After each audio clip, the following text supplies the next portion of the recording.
Howdy. Old Bubba's back again.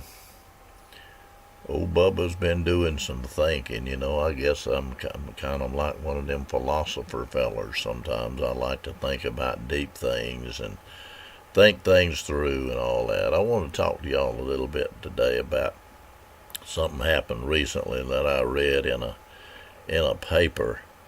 There was this paper article that was written, and up at the top of the article it says our view, and I got to thinking about that. Who is our view? Was that some person or a bunch of people, or exactly who it was? It's kind of important to know who is saying something, because well, a lot of times that can tell you a lot about what's actually going to be said. So I've been wondering about that, who our is. And I don't know, maybe there's a good reason for it that I just don't know. But, and then again, maybe it's just a secret writer. Maybe that's what it is. Now, whoever it was that was writing that stuff, they were talking about the recent election stuff and the things that were going on afterwards and all, and whoever it was saying things about that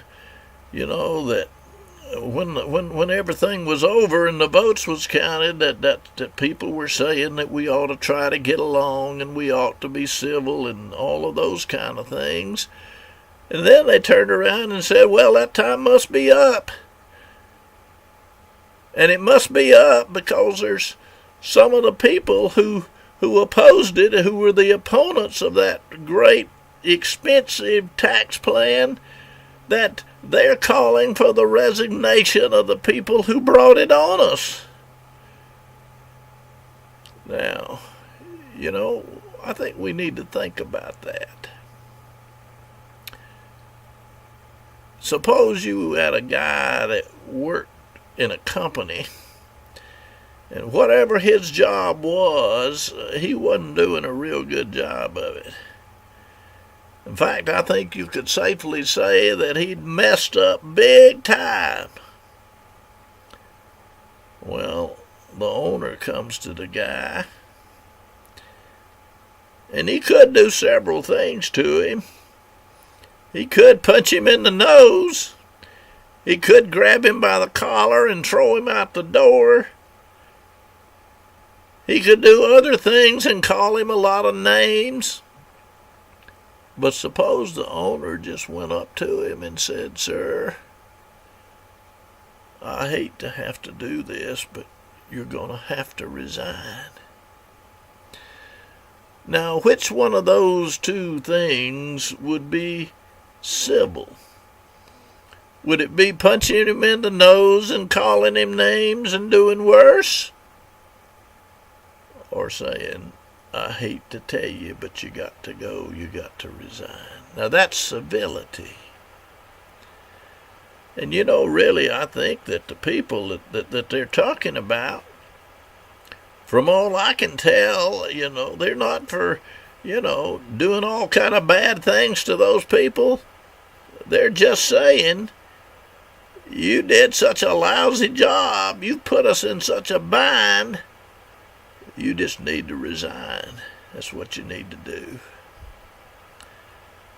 This article also talked about some other things in there.